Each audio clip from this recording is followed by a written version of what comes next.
ઉનાળાની કાળઝાળ ગરમીમાં લૂ લાગવાના બનાવ વારંવાર બનતા હોય છે। જોકે ગુજરાતમાં સૌથી વધુ ગરમ રહેતા ઈડરના લોકોને આ તકલીફ રહેતી નથી, કારણ કે માત્ર હિમાલયના ઠંડા પ્રદેશમાં જ જોવા મળતી એક દુર્લભ વનસ્પતિ અહીં થાય છે અને એ વનસ્પતિ ઈડરના લોકોને ગરમી સામે રક્ષણ આપી રહી છે।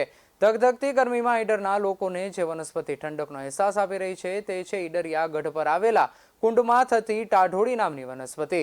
ધોમધકતી ગરમી હોય કે લૂ લાગી હોય, આ વનસ્પતિને મૂળ સમેત માથામાં લગાવતા તરત જ ગરમી દૂર થઈ જાય છે। પગમાં લગાવતા પગના વાઢિયા પણ દૂર થાય છે તેવું સ્થાનિકો દ્વારા જણાવ્યું હતું। જાણીએ વધુ વિગત વિશે। આપણે અહીં ઈડરિયા ગઢ ઉપર આવેલ છે। આપણે આજે આ વનસ્પતિની વાત કરીએ, જેને ટાઢોળી કહેવાય છે। અને આ વનસ્પતિ આપણાને હિમાલયનામાં જોવા મળશે।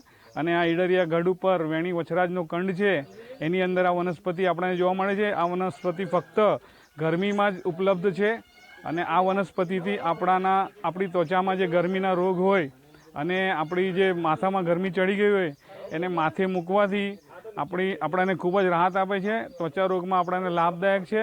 વેણી વછરાજના કંડમાં જ ઉગે છે અને આ વસ્તુ આપણે એક વખત અનુભવ કરી જોઈએ। ઈડરિયા ગઢ ઉપર આવીને આ વનસ્પતિનો લાભ લેવો જોઈએ અને ખૂબ જ લાભદાયક છે। કેવી વનસ્પતિ છે, કઈ રીતે ઉપયોગમાં આવે છે? જુઓ, પંચમુખી મહાદેવની મંદિરની સામે વેણી વછરાજનો પાતાળ કુંડ આવેલો છે। એની અંદર આ ટાઢોળી નામની વનસ્પતિ છે। એનું અસલ નામ કૌમોદિની છે અને આ ટાઢોળીનો ઉપયોગ માથામાં ગરમી સખત થઈ હોય તો બહાર કાઢી અને ધોઈ અને માથામાં લગાવવાથી મગજની ગરમી દૂર થાય છે।